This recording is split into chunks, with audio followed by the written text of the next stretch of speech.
Welcome to the realm of magic and mystery, classic horror and sci-fi. You are now entering the House of the Unusual podcast with your hosts, Eddie and Joe. Welcome all you cool ghouls and friendly fiends to the House of the Unusual. I'm Joe Pavlansky. With me as always is the maestro of mail order mysteries, Eddie Guevara. Tonight's returning guest, and well, he's one of us now. He's our co-host. So why not put him as co-host? Chuck Caputo. Chuck, what's up, brother? Hey, all right, man. Great being here. Yeah, absolutely. I mean, you're here at every podcast, man. It's us three, man. You know, we're the three musketeers, man. Yeah, the three amigos, man. That's it. So hey, we're gonna start off this podcast here by thanking everybody for joining us. You know, we really appreciate everybody tuning in to join us, whether it's your first time or your 50th time. You know, a huge thank you and much appreciation for joining us. And as much as we appreciate you guys, we also appreciate our friends of House of the Unusual. So we want to give them a big shout out, and hopefully you guys will check out their sites and maybe some of the products that they offer, because we definitely have and couldn't be more happy. So we're going to start off today with our buddy Todd Machin over at Sea Monkeys. So that's sea-monkeys.com, and any of your Sea Monkey needs, they have it. Whether you're just starting out or you are a professional sea monkey breeder, there's always something there for you. Different sea monkey aquariums, there's postcards. If you already have your aquarium up and running, man, they have a nice light cover for it and a sea show projector screen, which is really cool. So there's a lot of cool items on there, and they're always putting up some different stuff. So head over to sea-monkeys.com. Also, our buddy Dave Haversatt has a great site at 1878press.com. So if you are into some books about magic, or you want to start learning about magic, or you're just a collector of magic books, check out his site. It's 1878press.com. And there is something there for everybody. And if he doesn't have it, get a hold of him. I'm sure he could find it for you. So that's 1878press.com. Also, man, one of my favorite magazines, they're just absolutely fantastic. And I know Eddie has bought some of a few other guys, but that Stupid Comics magazine. And if you guys aren't hip to it, man, it is a mixture of Mad, Cracked, and Far Side all rolled up into one. Black and white goodness, and it is absolutely hilarious. So they're up to issue number 4 now, 5 issues total. They started off with 0, but the newest issue, number 4, House of the Unusual, has a great ad, a full-page ad in the back of it, so don't miss out, and that's at stupidcomicsmagazine.com. Also, head over to mymoviemonsters.com for your scary Monsters magazine. The newest one's going to be coming out, issue number 123, the Harrowing Haunted Halloween issue.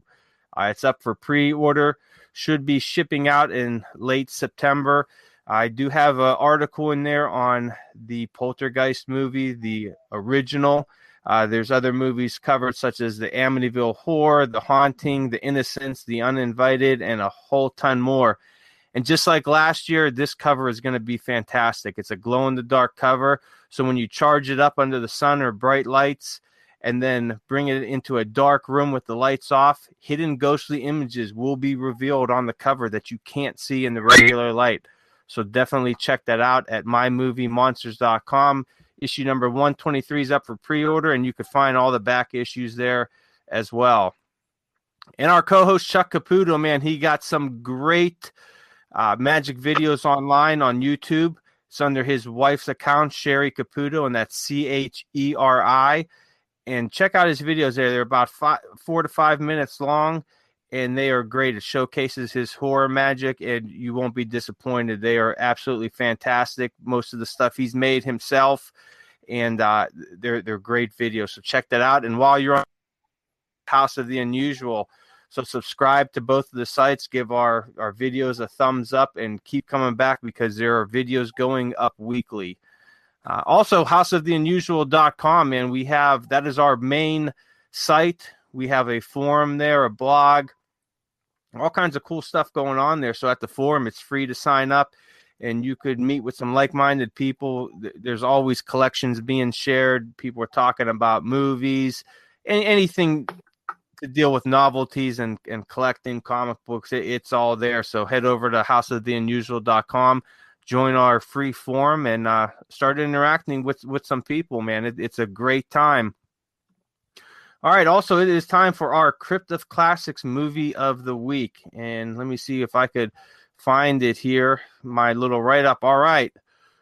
So what we do every week under Crypt of Classics is we give you a movie of the week to check out. So if you're going through all your streaming stuff and you've watched every movie and you can't figure out what to watch, well, don't worry. We here at House of the Unusual have got you covered with the Crypt of Classics. So these are really easy to find movies. Usually you could find them on YouTube or any other kind of free site, or you probably have it in your DVD collection as well and maybe haven't watched it in a while. But this week's movie is going to be The House of Dracula. Now, House of Dracula is an American horror film released by Universal Pictures on December 7th, 1945, and stars Lon Chaney Jr., John Carradine, Martha O'Driscoll, Glenn Strange, and Lionel Atwill.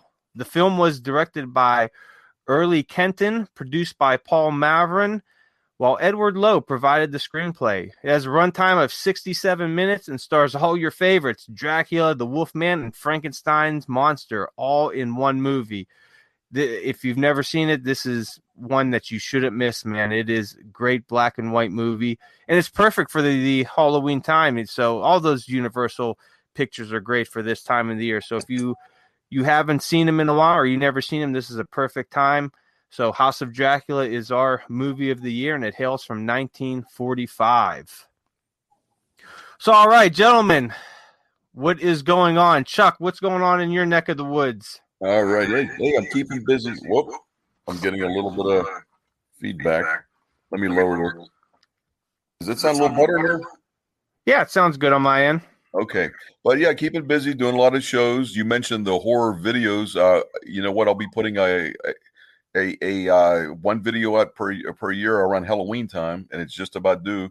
What I do, Joe, is I go to all the stores, like the Halloween stores, and I pick out a couple of cool looking props, and I kind of get inside these things and put like a time delay or a form of a receiver in there so I could work it hands free. And so I picked up a couple props, and I'm working on them right now. So my wife and I will be filming a short video very soon. So make sure you guys do check it out. One is a baby doll head that has glowing eyes. It's kind of cool. So I'm going to make it float. It's going to float in front of a cloth. It's going to move up and down the cloth. And it's actually kind of a cool idea. It's based on the old astrosphere / zombie principle in the magic community is what it's known by. But it's going to be a pretty cool video. There's a thing with the Twilight Zone. So stay tuned, man. It should be coming up shortly. Well, awesome. Guys, sounds good. So, Eddie, what's new at House of the Unusual? I know you got some cool magic stuff going on there. And well, this is what's new. Well, first of all, that video that Mr. Chuck is talking about here will probably air in our channel, House of the Unusual. It's going to be Chuck's initial to the brand new thing we're working on. It's called Chuck's Corner. That means that once a week, every week, Chuck will be reviewing classical magic tricks, one at a time, two at a time, whatever he does for his review, and it will be on each and every week in his special. And the other one is Joe. Joe is going to review the movie he recommends every week. Correct, Joe? That's right. We're going to reviewing on your special there. We're going to get a little bit more in depth to the movie, discuss it a little bit. It's going to be a real short segment, 5-6 minutes, and just something that if somebody's never seen the movie and they want to know a little bit more about it, they could check out that video, and we'll dig a little bit into it. I'll give my review of it, and they could go ahead and then watch the movie from there. And then the other one is I will be reviewing famous novelty tricks, collectibles that nobody has, and I will bring one out at a time and tell its history. Now, Joe, as me and you had spoken, and Chuck, we're talking about uploading Monday, Wednesdays, and Friday. We still have to decide who and each of us is going to, pick their day of the week so that we will, upload. I could do Wednesdays, but this is what we're working on, guys. Anybody who's listening, this is what we're working on, and it's going to be good. Now, the other thing that I have to tell you guys, after last week's episode, when we had Mackenzie Blackwood and Mason Plumlee from the NBA, Mackenzie is from the Jersey Devils, and Mason plays for the Pistons. Pistons basketball team, NBA. So what I did is I spoke with Mason afterwards, and I asked him that it would be phenomenal to put out that magic trick we're working under him, for him. The magic trick we're going to put out, House of the Ensues is going to put out under for Mason Plumlee. And that particular magic trick, I think it's going to go, the very first one we produce, we're going to create an NFT for it. And that's going to be phenomenal because, it's something new for us. We've talked about before joining forces with the company that's going to put out NFTs. And, a lot of us are reluctant to kind of because, when you talk about NFTs is a totally new thing to people. And to me, it is as well. So I'm being very cautious as you go into something like that because you're technically selling nothing. And it goes back to when we had that conversation where Joe said that, Joe, didn't you say you purchased for $15,000 an invisible statue from France? Oh, I wish, man. But that, that's funny you bring that up because that seems like the popular thing. If people aren't familiar with that, there was an artist, I believe he was from France or Italy, and he sold nothing for around $15,000. You just got a certificate with it. And he said, you have to make sure it's in an area this big, and there's nothing there. He just kind of describes it on the certificate, and somebody actually bought it. So hey, why can't House of the Unusual sell you an empty box or an empty mason jar and say, hey, in this empty mason jar is a ghost, and we're going to sell it to you for $1 million. Why not? Because that is the only chance for you to get a ghost. Well, Joe, let's be honest. Both you and the famous Todd Mitchell, the king of the sea monkeys, and I know he's listening to us, received a box of nothing a few months ago from the House of the Unusual. Instead of House of the Unusual, House of the Unusable sent it to you guys. And I think Todd kept his box too, if I'm not mistaken. Well, he said that there was stuff in it, imaginary stuff, that he had to keep it. He told, all his dreams were inside that empty box. Joe, you got screwed, man. You tossed yours out, and now it might be worth millions, and you didn't even realize it. Yeah, I'll tell you what, I definitely should have probably kept it. But you know what, Eddie, you're talking about packages and all that, and you sent me a great package. Hold on real quick. You sent me a great package the other day, and I did a video on it for anybody that wants to see. It's on House of the Unusual on our YouTube page, and it's entitled Soil from the Vampire Master. And in the box, Eddie, he gave me an ashtray from somewhere. And I'm like, what the heck is throw something in, this thing? But I tell you what, the pride of it, and I had been looking for this item for years. I'd seen it a few times, not great condition or just very overpriced. And we've talked about it on past episodes, and it is the authentic soil from Dracula's castle, and it's soil independent, and it was, when was it advertised? The 70s, maybe? Was it 70s, Eddie? It was advertised, I think, from like 1969, 68 through the early 80s. It was sold for a long, long time. And one of the things is Todd just went to the forum and he made a comment about it. I think he told you that it took me to go all the way up to Transylvania. Yeah. Here's the thing. I'm afraid of flying. So I was not the same man when I came back, Joe. I tell you, man, but this item is great. And there was 5,000 of them made. And this one is number 4511, and it's signed by James Warren, and it's a little clear coffin, and it has a one of those faux gold chains. And I have it all on the video, so check out the video on our YouTube channel. And I asked people on there, because I'm going to Monster Bash at the weekend before weekend before Halloween. I believe it's October 22nd through the 24th. And I want to wear this thing, maybe one day there, or just, maybe for an hour to show it off, because, out of anywhere, people there would definitely know what it is, and it would be a great piece to show off. But then a part of me is like, oh, I don't know if I want to wear it. So what I did was, if you watch the video, check out the video, and at the end, I asked you guys a question on there about this chain, and to leave me a comment down there, yes or no. So check out the video. You'll see the question towards the end, and leave me a comment on what you think I should do. I won't say more than there, because I want you to go see the video and actually see this item. It's absolutely beautiful. So check out House of the Unusual on YouTube, and the video is Soil from the Vampire Master, Count Dracula. It has a nice picture of a pumpkin on it. I think it's the first video on there, so definitely check that out. But yeah, this was something I've been looking for a while, and you had great recommendation, Eddie, to kind of make get the original ad and put it in a shadow box. So I think that's what I'm going to be doing with it, and put it up on the wall. Well, Joe, you kind of failed to say when you read I think you read the number on the certificate wrong, because it said 5,001. Because I flew all the way to Transylvania to fill it up for you. So you can't have 40. It's 5,001.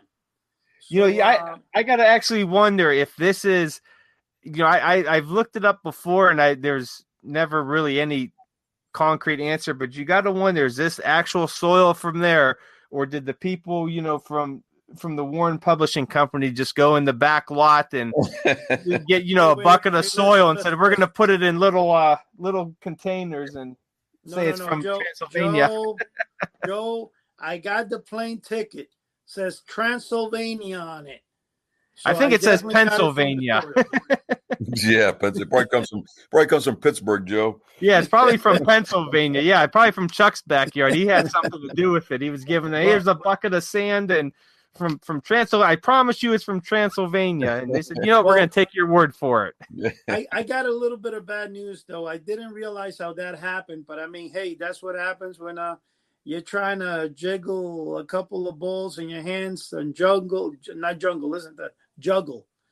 And apparently it looks, according to the comment I'm reading from Todd, that the comments are turned off for that particular video. So I guess I subconsciously didn't want you to wear it to Monster Bash because of the rarity. And now I have to fix the thing so people can comment, and maybe you can wear it. Now, I warn you, you might have a green, probably most likely you're going to have a green collar afterwards. Yeah, that's all right. It'll be worth it. But you got to also understand, if you sweat it, the chain will also become green, not just your collar. You mean that's not a real gold chain? What kind of cheap stuff are you sending me? Man, I'm sending this back to House of the Unusable. Well, that's what I'm saying. If you notice, your envelope said House of the Unusable. It didn't say House of the Unusual.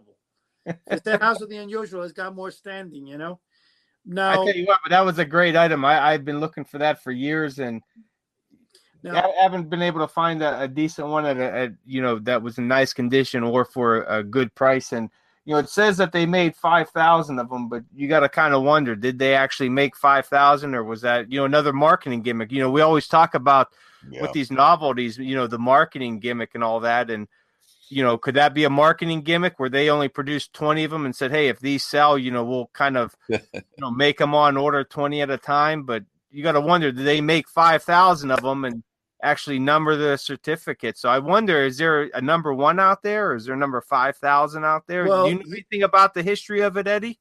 I can tell you this much, 10 years, so I don't know if 5,000 is a real number there, but it could be more 10,000. Yeah, absolutely. There might be somebody out there with double numbers. Exactly. I'm going to tell you one thing that's interesting, though, that I also came from last week's episode when we had the NBA guy, Mason, and we had the hockey's guy, Mac. I got to tell you, I was kind of amazed as I was talking with them afterwards, how they got so involved in magic. Like all of a sudden first of all, they were pretty happy to be on the show. Mason was telling me that he thought it was really a lot of fun. And he goes, before I went on, I was just, whatever. And then I was like, wow, it was cool. But you know what, though?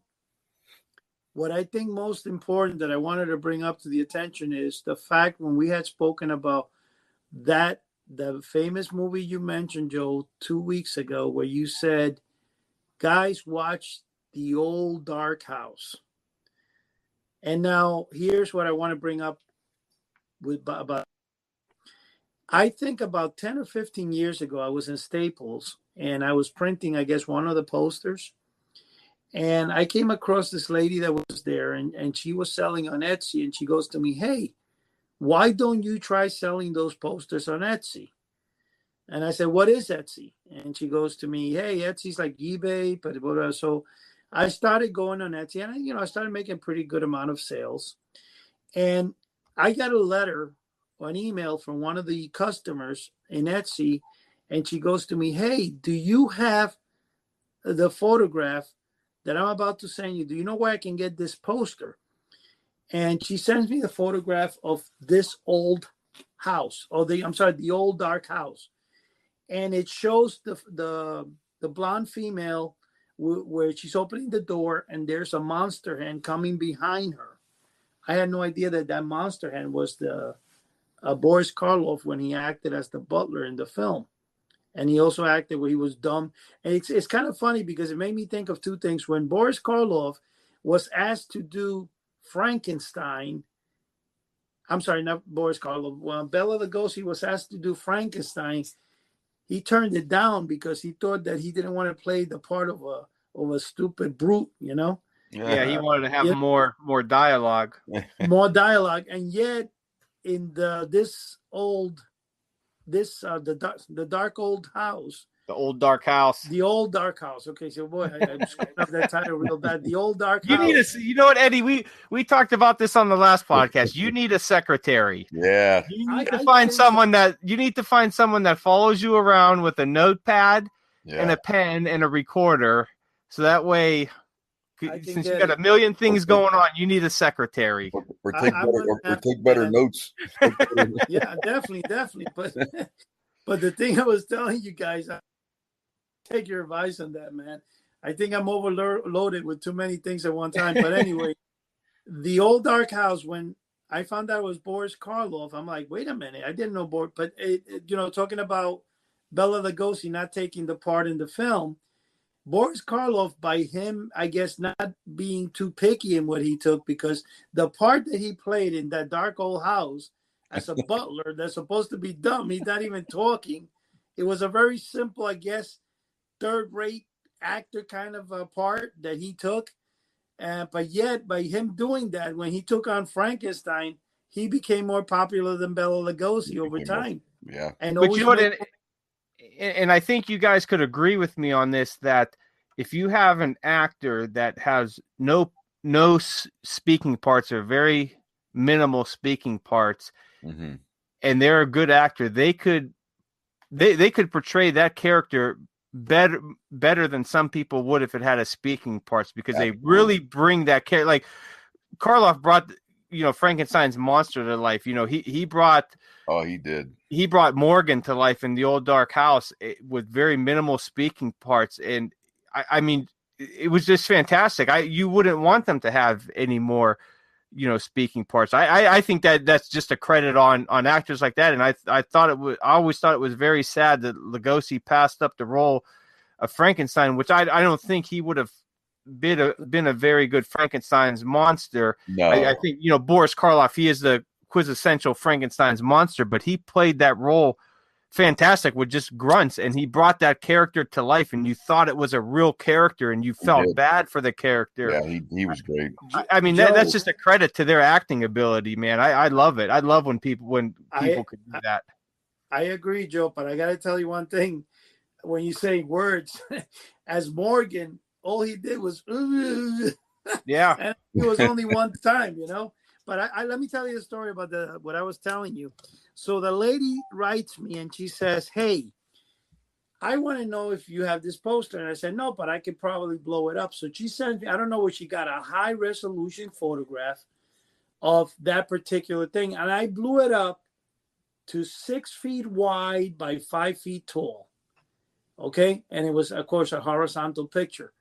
When I saw it in person and I saw how big it was, that I said, wow, this is a good photo. Like I was like, I need to get a copy of that for myself. And anyway, I sold it to her. And that's how I was introduced for the first time ever to the old dark house. You see, I got it right this time. Hey, you got it right. All right. And Joe, I'm in work late at night, and I was amazed at, it's raining. It was actually raining. That's a funny thing, about 2 nights ago. And I turned I'm watching the movie on the computer. And the first thing that I find in the movie is when they're driving down the road and the road is collapsing. And I'm saying to myself, the first thing is like, are you kidding me? 1932, the cars they're using has no windows or anything, because obviously there was none. And yet this car is going through mud. And it's not stopping, it's not breaking down. So I thought it was kind of funny. And there is a part there, Joe, where it looks like the mountain's collapsing. It actually looks like the entire mountain caved on top of the car, but apparently it didn't. And then they go and, so you could basically, I think you can see that they're using like a toy car as they're showing the scenes, because, it's 1932. And, but anyway, they get to the house. And the first thing they come across is Mr. Femme. Now, the guy who plays the owner or the brother of the lady who couldn't speak, who couldn't hear, and you got the butler, Boris, that apparently, as Morgan, he's dumb, he can't speak. So it was quite a good setting for this house. And my favorite part is when they go up, and this is so funny because I don't know if you guys are going to laugh. The guy who's supposed to be the father, who's 102 and is in bed over there, he reminded me of two things, Chuck. He reminded me of the house in Haunted Hill, the old lady that was there. Oh, yeah. And he also reminded me of, if you guys remember that show in the 1970s we had discussed in a prior episode, the hilarious House of Frankenstein, that actually in Canada aired 23 seasons, but in America it only aired one season. I think it was 1973. The guy who played the librarian, which is the same actor. I think that show was done by I forgot his last name, Van something, and he played all the parts in the hilarious House of Frankenstein. But Joe, Chuck, you do remember that show, correct? Yeah, I do. Absolutely. Yep. Yeah, you know what I always thought funny, and because I watched a ton of old movies, old shows, serials, and they had the same thing in the old dark house and it always seems, I don't know what it is about movies in the 30s through like the early 60s, but guy meets the girl and like an hour later, the next day, he asked her to marry her, and she says yes. Was that something common, Very back common. In that time frame? Very common, man. Because in the old dark house, they're there for what, a night, and Roger asks Gladys to marry him, and then she kisses him, in response, and That's it's like, crazy. come on, you just met her that night, was that common then? Marry her. you know something, Joe and Chuck? The old dark house is very similar, but there was I was looking today through my I'm still organizing from the flood I had over my daughter's. I was organizing my little warehouse there, and I came across something very special, an old magazine, and I was reading the magazine, and I just flipped through the pages, and I noticed that just like we were saying, a lot of those things, a lot of those old things, they either asked them to marry or people that played in. And one good film that I found in this magazine was It Terrorized the World. And it's supposed to, it looks like a caterpillar coming out of the ocean. Because, you have one that it conquered the world, or if I'm correct, I think the title was Joe, if you got the computer, look it up. I think it's called It Terrorized the World. That was a good film. I don't remember that one. Yeah, I don't remember. I'm looking it up. I don't see anything.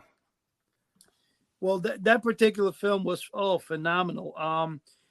I told you guys, I got one time, I got this DVD player that my wife had given me, and I would watch every single night from a pack of 190 sci-fi and scary films. I would watch this each and every week. Yeah. Every night, actually, I watch one film. And I got to remember, I'm sure I'll remember the name of I think It Terrorized the World, but it shows like a big giant worm coming out from the ocean. And that is a very good film. Just like the guy with the X-rayed eyes. There was one called the Abominable Mr. X or the something Mr. X. Mm-hmm. Those films. And yes, Joe, it is true what you're saying. A lot of times they meet the girl, the guy. What's up with that? Man. Man, I dated my wife for 2 years before we got married, you know? Yeah. Wow. What didn't happen that night? No. Yeah. It always seems, and they meet the woman and they immediately ask her to marry him. And I wondered, like, was that something normal? And, You got me. That's back crazy. then. And, I wonder, did those marriages last? Because you're only you're just meeting somebody. Then, nowadays, we wait, years to get to know the other person before asking them. But back then, they're sitting in the car and he looks, oh, hey, you're pretty cute. You want to get married? And she's like, yeah. That's kind of crazy. Hey, but getting back to the Frankenstein's monster, if you read the classic by Mary Shelley, you know what? The monster was very intelligent. You know what I mean? Yeah. He's very intelligent. I think he read Shakespeare, if I'm not mistaken. I mean, it was amazing. That's what floored me because I had read the book probably when I was in like 8th grade, and then I watched Frankenstein, and it was just a big contradiction. I'm thinking, whoa, this Frankenstein's monster grunts. He doesn't know anything, and but the one in the book was extremely intelligent. Yeah, they took some very liberal ideas and changed that story up a lot for it. I can't remember which. I think it was the third sequel or the second sequel, third movie, where he kind of started talking a little bit, but yeah, it was nothing like the book. No, nothing like the novel. Because you know what, I went through a kick years ago. I read all the classics. I'm a huge Jules Verne guy. You know, I mean, I love his stories, particularly. The sci-fi stuff and everything. And so, yeah, but that just flipped me out because I couldn't believe the contradiction in the Frankenstein's monster. It was unreal, man. Yeah, I tell you another one that I'd really like to, and I've been meaning to read it for years, is Bram Stoker's Dracula. Oh, it was excellent. And see how that really compares to the movie, because I know that there's been a lot changed up from there. And I've read some of Stoker's smaller works, but I've never actually gotten around to read. And I just bought about a month ago, a nice Bram Stoker Dracula book from Barnes and Noble. It's had a real nice cover on it, and I definitely want to read that. Maybe hopefully before Halloween this year I could get it done, and I really want to see how it compares and contrasts to the movie. You know what's weird, Joe? The books are always more detailed. You get way more details from the book, because you can only film so long. You can only squeeze so much detail into an hour-and-a-half movie or whatever. You know what I mean? Yeah, I tell you what, and I much rather prefer read. I mean, as much as I love the movies, I do like reading, because, like you said, it gets more detail, and the stuff that's kind of left up to the reader. You could kind of use your own imagination to fill in the blanks, and what does this person or this monster actually look like? How are they walking? Are they standing there and puffing their chest out, breathing? Are they silent? I mean, you could really get into it, and you get to put your own little spin on it. And, in your theater of the mind, you have your own movie of it playing. At least that's how when I read, I kind of play it out in my mind, and I kind of try to fill in the blanks a little bit. It makes it, some of the stories more interesting. But yeah, a lot of times from the book to the movie, they're completely different. And, you look back at some of the authors of those books, a lot of them were upset on how the movies turned out because they were so different from their original movies. Let me tell you guys one thing too, though. Just like we were saying, I experienced that when I read the book Orca the Killer Whale. That's when I was young, and the movie came. The movie and the book had a totally different ending, and I'm like, okay, were you supposed to do that? But that's very, very common. But anyway, I want to correct myself. The name of the movie, I just picked up the magazine to look at it, because I brought it home with me. It's the monster that challenged the world. I'll look Okay, that I up. know what you're talking. I was trying to think of. I could picture the monster, but I couldn't recall the title. Yeah, it's called The Monster That Challenged the World. I can't read here. It says crawling up from the depths to terrify and torture.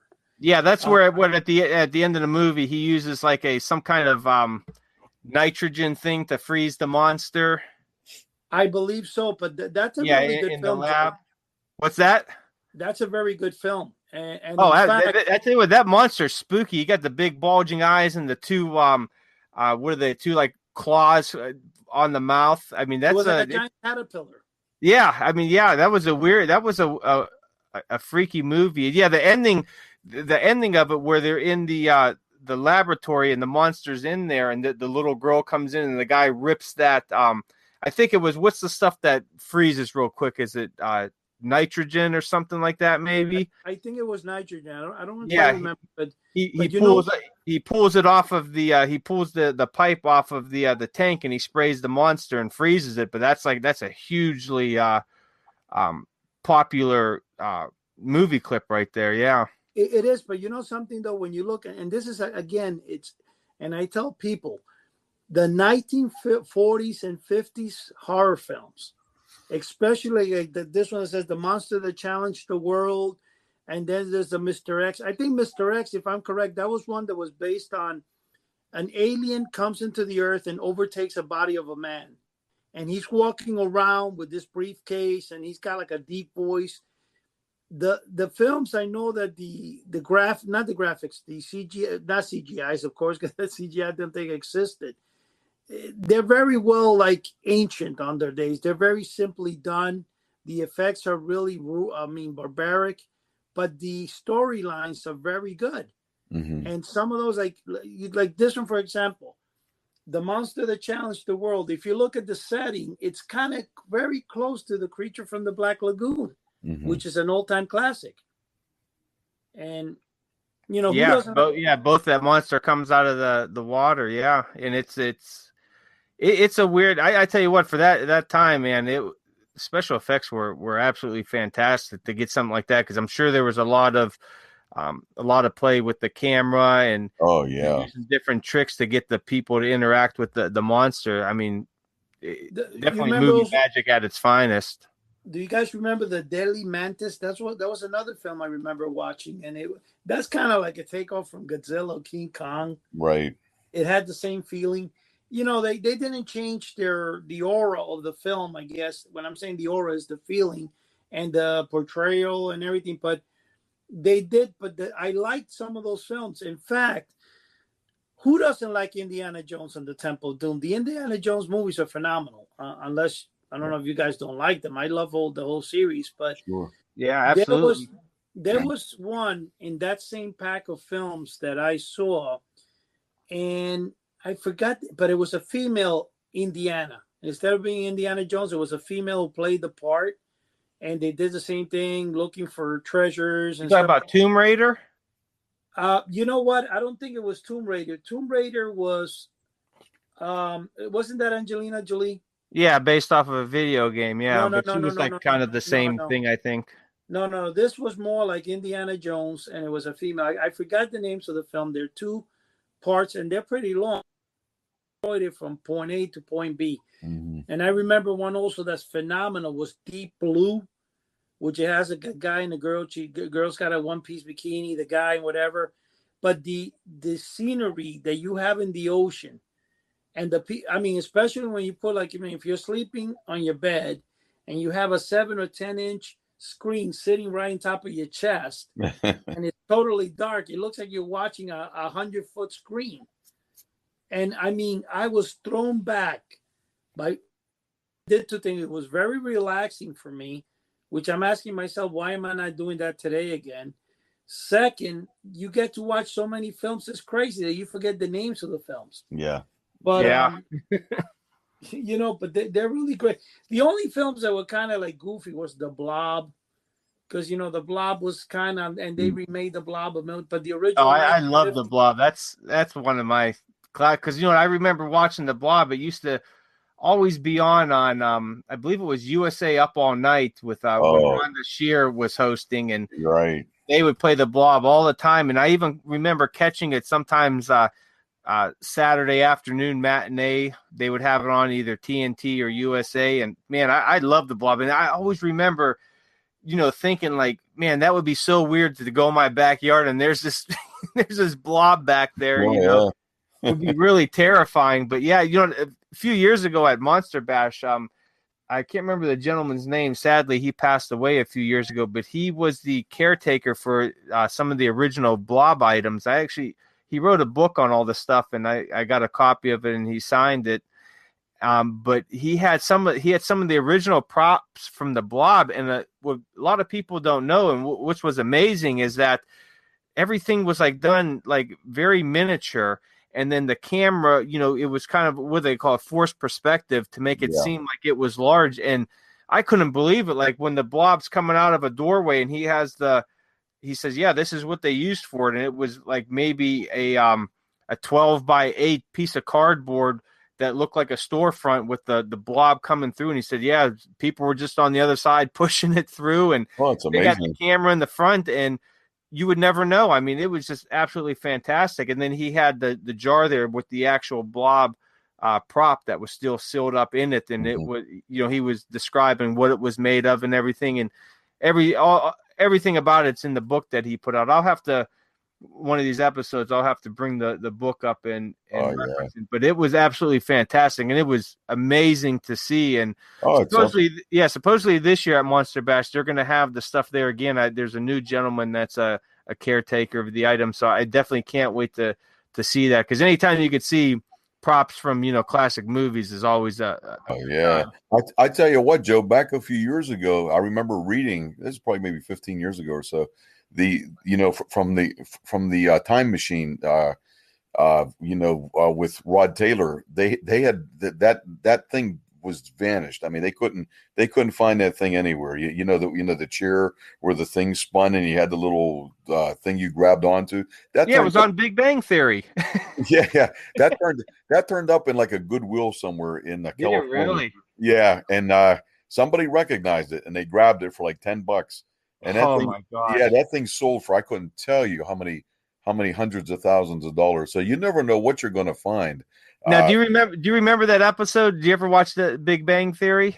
Yeah. Oh yeah. Yep. Did you see that episode where they all pitched in to buy a replica of the Time Machine chair, and then they had it in the apartment, and they were all taking turns.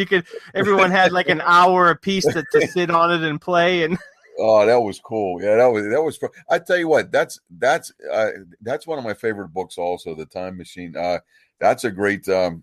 That's what was that called? The Morlocks and the Eloi. And you know what? As a matter of fact, I had my kids read that book with me many years ago. But you know what? Getting back to the stuff that they did prior to the CGI was unbelievable. Even like the Wizard of Oz. I mean, that was all filmed on a soundstage, man. That tornado was what women's stockings that they twirled, and they made the tornado, and the house landed on the witch. And I think about 2.5 years ago, it came out. It was its 80th anniversary, and they put it back at the theaters. And my wife and I made it a point to see it. It was in like January, and it was like 15 below zero. But we said, listen, we have to see this movie.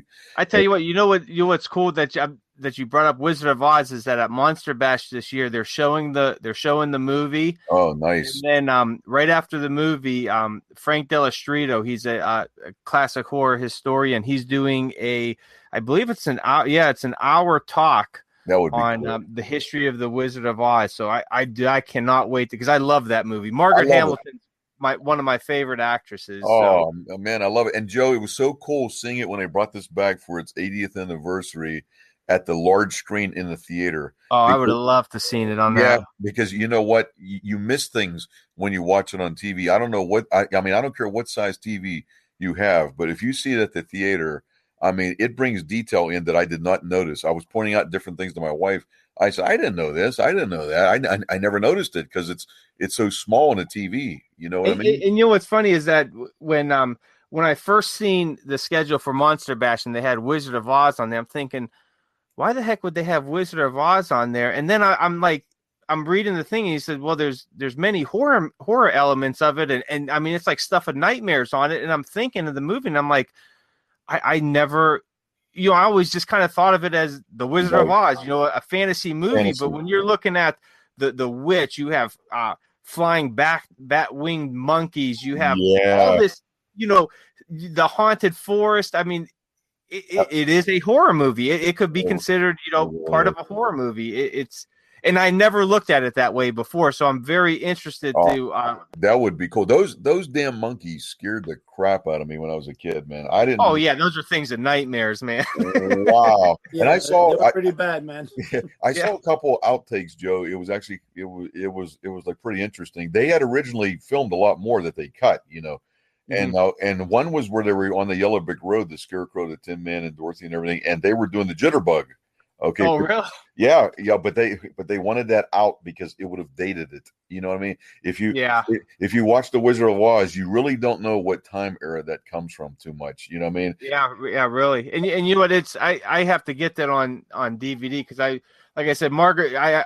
My favorite I have Bela Lugosi, who's my favorite actor, and Margaret Hamilton, who's my favorite actress. So I've been trying to get at least a copy of each one of their movies that they've made, and I really want a nice copy of The Wizard of Oz with a lot of extras on it. Oh, absolutely. Margaret Hamilton looked like a witch, didn't she? She had that nose and everything. She really yeah. You know what? I when I did an article, I think it was 2 issues back on Scary Monsters.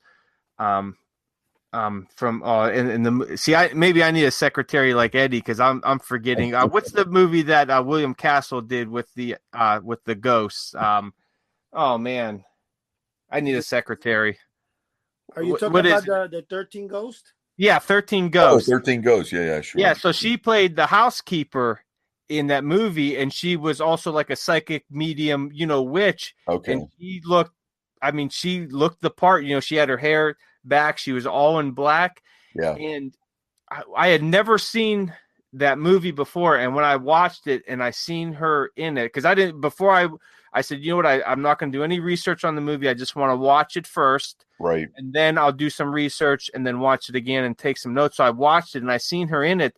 And like, I had like a lump in my throat. I'm like, oh my God. I'm like, she looks fantastic in it. And then doing some research is that he actually put her, he was a huge fan of hers and huge fan of Wizard of the Oz, William Castle, that he put her in that part as a nod to her character in the Wizard of Oz, which I thought was absolutely fantastic. But she played a fantastic role in there. And she's from right by our area, Cleveland, Ohio. So is she? Okay. Wow. And then she moved up to, her later in her career, she moved up to Maine because before getting into acting, she was a preschool or a kindergarten teacher. Oh. And then she got into acting and all that. And so, yeah, she has her, I kind of got into her history a little bit, but there's really not much out there about it. I'd really like to get a hold of, some of her family and try to really get into, see if she got any memoirs or anything, but yeah.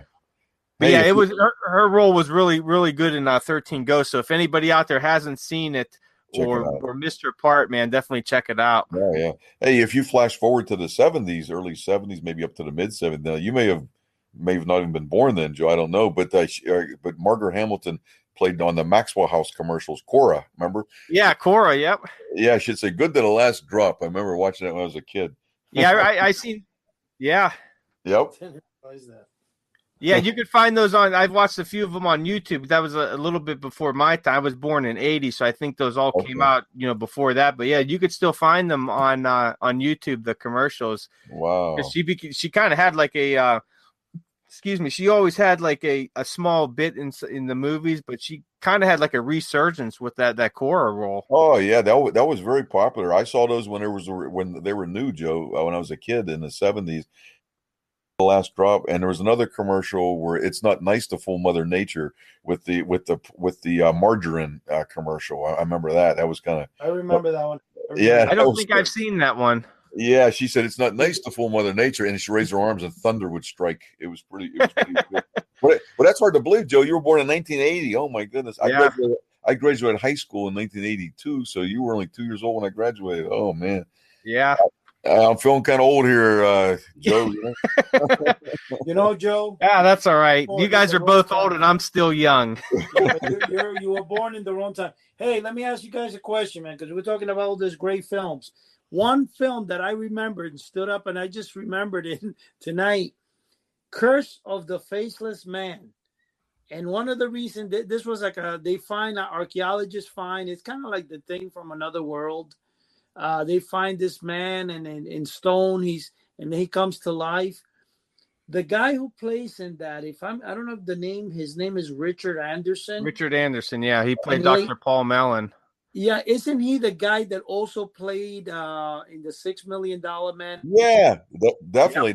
Yeah. That was Oscar. Oscar, yeah, his boss. Yeah, that's why I liked that film when I first saw it. It's what, when you look at the thing from another world and you look at that film, it's very similar. I also came across one time a robot that I think it was in South Carolina. I bought it. It was called Man of Stone. And the faceless man is supposed to be, like it says, Curse of the Faceless Man is supposed to be this guy, and then he's made of stone. But yeah, and I tell you what, Adele Mara she's absolutely beautiful. She was in that movie, and I mean, if people don't never seen her or anything, she passed away in, I believe it was 2010, but she was very good looking. She was a Spanish actress, and yeah, she was beautiful. I mean, like we were talking before, some of those old time actresses, they were like very feminine, very beautiful. Absolutely. Well, no plastic surgeries or nothing like that. Nothing. A little bit of makeup, but they were just, they were very natural, and they were, yeah, sometimes they had those, parts where I was just talking with a buddy of mine. We were watching some serials. I said, how come every old movie you watch, as soon as the woman's in some kind of, peril, she faints? I said, that's ridiculous. So I'm glad they started getting out of that, in the 50s and 60s and a little bit more on. But the women still, they were tough. They were very strong, and they were very feminine. And much credit to them. Because nowadays, a lot of these actresses, they got all the plastic surgeries, they got the caked on makeup, they got all these filters and everything on the cameras. Where these women, they had what they had, and they went out there and used it, and a lot of it was their confidence too. They were very confident, and that exudes. They were. It was a natural. Honest, the time machine. That blonde girl there was really hot, man. I remember that in the time machine when he goes. Right. He appears in the cave. What was her name? Hina? Yeah. Weena. Yep. Oh my God, I fell in love with her. I was like, that was a cool movie. That was the original. And Yvette Menix. Yeah. Yeah, she was beautiful. Yeah, and it was it was the underground people that were eating the little people. Remember, it was the chinless Morlocks. They didn't have a chin. Their chin was receded, and they were eating That's right. Yep. But what about, some of the films that I used to love too, man? And I was shocked the other day when I was talking to my friend Jim, and Jim goes to me, "Hey Eddie," I said, "Come on, let's be honest." It was Hercules, and I'm talking about, the original Christopher Reeves. Steve Reeves. No, Christopher Reeves, the Superman that died in the wheelchair. Right. George Reeves is the original. But anyway, Steve Reeves. And then he goes to me, "Eddie, the problem is that he only filmed in Italy." And I go, "What do you mean Italy?" And he goes, "Eddie, all those films were dubbed into English." Yeah, they were dubbed. I didn't know that. And I go, "That's why when they talk, their mouth moves."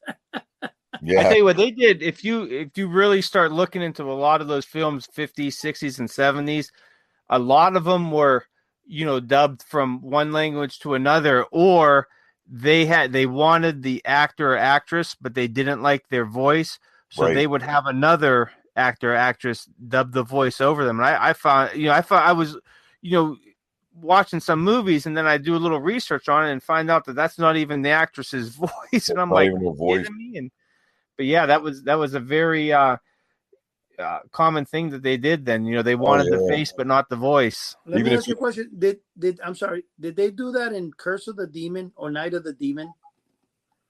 That I'm not sure of. We'll have to look that up. But you know what? Even if you go to the modern Hercules with Lou Ferrigno, Lou had he had bad as a child, so his speech is a little bit off. So they didn't use his voice actually. Oh wow. Yeah. I don't think I ever saw that Hercules, and I wanted to. Yeah, they put a real deep voice in her, like he'd go, "Stand there now while I cross over this gorge." It didn't. It was just totally. It didn't even sound right. You know what I mean? Because Lou has a because Lou has a slight speech impediment because he had ear infections growing up as a child. I found that out when when I was asking him to sign a book, and he goes, "What?" And tells me to talk louder, and I was like, "Yeah, okay." Yeah. Oh, he was great. He was great on King of Queens. I was just gonna say that I loved him on there. Yeah, he played he was the neighbor. Yeah, he was hilarious. That was one of my favorite sitcoms. My wife and I watch that every once in a week. Oh yeah, my wife got me into that show, man. Back when we had Hulu, and we would watch it all the time, and it was hilarious because I really liked what was her father's name? He played Ben Stiller. He was Ben great. Stiller, yeah, because I always liked him when he played in Seinfeld, and he played almost like the same character on there. This wacky old guy, but yeah, he was great. Oh, excuse me, it was Jerry Stiller. Jerry Stiller. Yeah. Oh, he made that show. He was like a crazy old man who lived in the basement. Yeah. Yeah. I was actually watching one episode yesterday, and he sees he's reading the Peanuts character. He goes, "Wait a minute." Yeah. Charlie Brown. I remember that. He thinks that they made him after him. I was bald till I was 2. Yeah, he wanted to sue everybody and make money. It was hilarious. Oh man. Yeah, that was a great show, man. Yeah. It really was. Hey Joe, let me ask you a question, man, because we were talking about this. When you mentioned that Curse of the Demon and Night of the Demon, did you say it's the same film in 2 different countries? Yeah, Night of the Demon was the Isn't that part 2 to Curse of the Demon? No, they were what the heck was it called? Night of the Demon was the United Kingdom name. Curse of the Demon was the American name. Oh. Because a lot of times, whether it came from United Kingdom to United States or vice versa, they would kind of change names depending on, I guess, the culture of each one, what would be popular or for whatever reason. But yeah, Night of the Demon is the original name because it's a British horror film, and that's the British name. Curse of the Demon was the name here. And I believe there was a Curse of the Demon movie. I would have to look it up. I think it's an 80s movie. That maybe that might be what you're thinking of. But yeah, that the Curse of the Demon and Night of the Demon, they're the same thing. No, the reason I was telling you about this because I'm looking here at I have of the film. I have it like a box set of the 2 of them in one, and then it says which night, but it looks like it's part 1 and part 2. That's why I asked you that. But I haven't, I haven't seen Night of the Demon. I've seen Curse of the Demon. I do know, and I've told the story many times that I came to a flea market, and they were selling the magazine is named Creatures. They only made like 4 or 5 issues, and the issue number 2 is cover, and the cover had ripped off the magazine, but the magazine was in mint condition. The cover had ripped off. And the guy, I go to him, "How much you asking?" And he says, $5. So I'm like, "You know what? I'll give you 4. He goes, "No, I only take 5. So I walked off because I'm like, "You know what? I'm only going to give him 4. I'm not going to give him the 5 for the magazine." Somebody bought the darn magazine. Later, I wound up paying $126 for the same magazine I could have bought for 5. See, you always seem to get in those situations. But hey, guys, we're coming down to the final minute here. So once again, I want to thank Chuck Caputo and Eddie for being here and speaking tonight. And I definitely, again, want to thank everybody out there that's listening to us. Check us out on your local or your favorite, whatever it is, platform that you listen to podcasts. Subscribe to our channel. Give us a good review if you so choose to. And also head over to houseoftheunusual.com. We have a great forum site up there that you could join and get on there and talk the same stuff that we're talking here. And if you want to be a guest on the show, you don't have to be any type of professional or anything like that, man. You just got to, enjoy talking about some of this stuff and want to, talk more about it. So, hit us up on houseoftheunusual.com and let us know. Say, hey, I want to be a guest on there and I want to talk about what I want to talk about. Or if you got something that you'd like to hear us talk about, drop us a line on there. That's the way to do it. So, Chuck, Eddie, thanks again for joining us, and everybody out there, thanks for joining us, and good night, everyone. All right. Good night. God bless everybody. Good night.